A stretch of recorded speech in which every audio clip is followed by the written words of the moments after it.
ஆண்டவராகிய இயேசு கிறிஸ்துவின் நாமத்தினாலே அனைவருக்கும் அன்பும் சமாதானமும் உண்டாவதாக.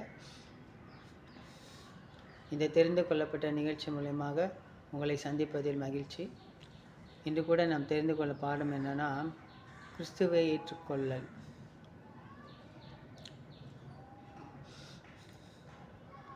மத்தேயு 10வது அதிகாரம் 32-33 வசனத்தில் சொல்கிறாரு, மக்கள் மத்தியில் மானிட மகனை யார் ஏற்றுக்கிறாங்களோ அவங்கள விண்ணகத்தில் இருக்கிற என் தந்தை முன்னாடி நானும் ஏற்றுக்குவேன்.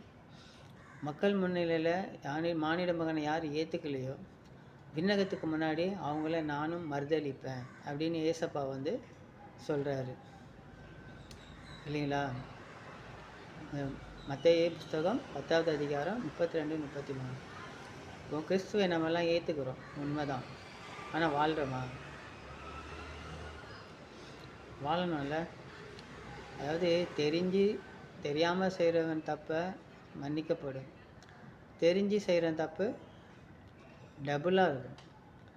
இப்போ எனக்கும் கிறிஸ்துவ சின்ன வயசுலேருந்தே தெரியும், ஆனால் நிறைய தப்பு பண்ணியிருக்கோம். நான் மட்டும் இல்லை, நீங்களும் பண்ணியிருப்பீங்க. இப்போது நிறைய நம்ம தெரியாமல் தப்பு பண்ணியிருக்கோம், தெரிஞ்சும் தெரியாமல் தப்பு பண்ணியிருக்கோம். அப்போது கிறிஸ்துவை நம்ம ஏற்றுக்கிட்டால் நம்ம எப்படி இருக்கணும்? இப்போ ஒரு வீடு கட்டப்படுது. சாதாரண ஓலை வீட்டுக்கும் மாடி வீட்டுக்கும் வித்தியாசம் இருக்குல்ல. இப்போ ஓலை வீட்டில் இருக்கிறவங்க எப்படி இருப்பாங்க? மேலே குடிசை, அதுக்கு மேலே எதுவும் வைக்க முடியாது, கீழே சிமெண்ட்டு தர, அதுக்குள்ளே தான் அவங்க அதுக்குள்ளே அட்ஜஸ்ட் பண்ணி வாழணும். மழை காலத்தில் சில நேரத்தில் சாரல் அடிக்கும், வெயில் காலத்தில் அனலாக இருக்கும், ஒழுவும் ஓட்டையாகும், அந்த மாதிரிலாம் இருக்குது. அதுவே மாடி வீடுனா அது ஒழுவாது. இப்போ மேலே மொட்டை மாடி இருக்கும், அதில் என்ன பண்ணலாம், செடியெலாம் வச்சு இன்னும் அழகுபடுத்துவாங்க இல்லையா? அதே மாதிரி தான் நம்ம கிறிஸ்துவ தெரிகிறதுக்கு முன்னாடி நம்ம ஓலை வீட்டில் இருக்கிற மாதிரி நம்ம வாழ்கிறோம். கொஞ்சம் கொஞ்சம் தெரிஞ்சது, கொஞ்சம் கொஞ்சமாக கிறிஸ்து அப்படின்னு தெரியும், ஏதோ வீடு அப்படின்ற மாதிரி. ஆனால் கிறிஸ்துவை தெரிஞ்சதுக்கு அப்புறம் எப்படி இருக்கணும்? இப்போ அந்த ஒரு வீடு மெத்த வீடு கட்டிட்டோன்னா அந்த வீட்டுக்கு மேலே என்ன பண்ணுறோம்? மேலே ஒரு வீட்டு உள்ள டைல்ஸ் போடுறோம், ஃபேனு போடுறோம், எலக்ட்ரிக் வேலையெல்லாம் செய்கிறோம், என்னென்ன மாடல் பண்ணுறோம். மேலே தொட்டிகளை வச்சு நம்ம எவ்வளோ அழகாக வைக்க முடியுமோ அதை வைக்கிறோம். வீட்டுக்கு ஒரு காம்பவுண்ட் போடுறோம், இரும்பு கேட்டு போடுறோம், இந்த மாதிரி எவ்வளோ விஷயங்கள் பண்ணுறோம் இல்லையா? ஜஸ்ட் ஒரு வீட்டுக்கே நம்ம இப்படி பண்ணுறோம். இப்போ நம்ம கிறிஸ்துவை தெரிஞ்சுக்கிட்டதுக்கப்புறம் நம்ம எப்படி வாழணும்? அவர் சொல்கிறார் பாருங்கள், என்னை நோக்கி ஆண்டவரே ஆண்டவரேன்னு நீங்கள் யாருன்னே தெரியாதுன்னு சொல்லுவேன் அப்படின்னு சொல்கிறாரு இல்லையா? அப்போது நம்ம ஆண்டவர் யாருன்னு தெரிஞ்சுக்கிட்டு நம்ம ஒழுங்காக வாழலைன்னா நம்மளுக்கு எப்படி இருக்கும் தண்டனை? நீங்களே பார்த்துக்குங்க.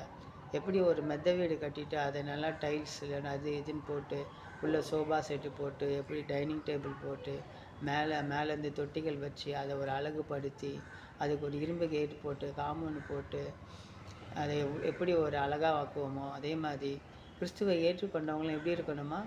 அதே மாதிரி அவர் எப்படி பரிசுத்தராக இருக்கிறாரோ அதே மாதிரி நம்மளும் பரிசுத்தமாக இருக்கணும். அவர் எப்படி தூய்மையாக இருக்கிறாரோ அதே மாதிரி நம்மளும் தூய்மையாக இருக்கிறோம். அவர் எப்படி இரக்கம் உள்ளவராக இருக்கிறாரோ அதே மாதிரி நம்மளும் இரக்கம் உள்ளவராக இருக்கணும். அவர் எப்படி நீதிபதியாக இருக்கிறாரோ, நீதியஸ்தனாக இருக்கிறாரோ அதே மாதிரி நம்மளும் நீதியாக இருக்கணும். அவர் எப்படி நேர்மையாக இருக்கிறாரோ அதன்படி நம்மளும் நேர்மையாக இருக்கணும்.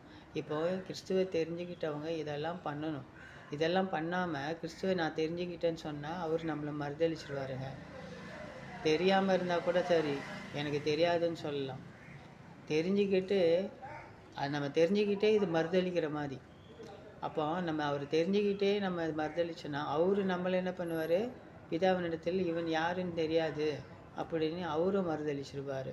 அதனால் நீங்கள் கிறிஸ்துவை தெரிஞ்சுக்கிட்டீங்கன்னா அவர் எப்படி வாழ்ந்தார், எப்படி வாழ சொன்னார், எப்படி நம்ம வாழணும், இந்த பூமியில் இருக்கிற கொஞ்ச காலத்தில் நம்ம எப்படி வாழ்ந்தால் விண்ணகத்தில் அவர்கிட்ட போய் அவர் வலது பரிசத்தில் நம்ம உட்காருவோம்.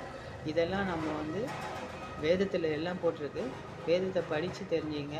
இல்லைன்னா வேதத்தை படித்தவங்க கிட்ட கேட்டு தெரிஞ்சுக்கிங்க. ஆனால் நீங்கள் வாழ்ந்து தாங்க ஆகணும். கிறிஸ்துவை தெரிஞ்சுக்கிட்டால் வாழ்ந்து தான் ஆகணும். அப்போ தான் அவர் பிதாவின் இடத்துல இவன் என்னை ஃபாலோ பண்ணுறான், எனக்கு இவனை தெரியும் அப்படின்னு அவர் சாட்சி கொடுப்பாரு. அவர் கொடுக்குற சாட்சி தான் நம்மளுக்கு மேலான சாட்சி. நீங்களே யோசிச்சு பாருங்களேன், மனுஷன் கொடுக்குற சாட்சி பெருசா, தேவன் கொடுக்குற சாட்சி பெருசா? அவர் என்ன சொல்கிறாரு? மக்களிடையே என்னை ஏற்றுக்கொள்பவனை விண்ணகத்தில் இருக்கிற பிதாவினிடத்தில் நான் ஏற்றுக்கொள்வேன். மக்களிடையே என்னை ஏற்றுக்கொள்ளாதவனை விண்ணகத்தில் இருக்க பிதாவினிடத்தில் நான் மறுதளிப்பேன்றார். அப்போ அவர் ஏற்றுக்கொண்ட நாம எப்படி வாழணும்? அவர் எந்த பாதையில் போனாரோ அதே பாதையில் போகணும். சீடர்களுக்கு கூட என்ன சொல்கிறார் பார்த்தீங்களா?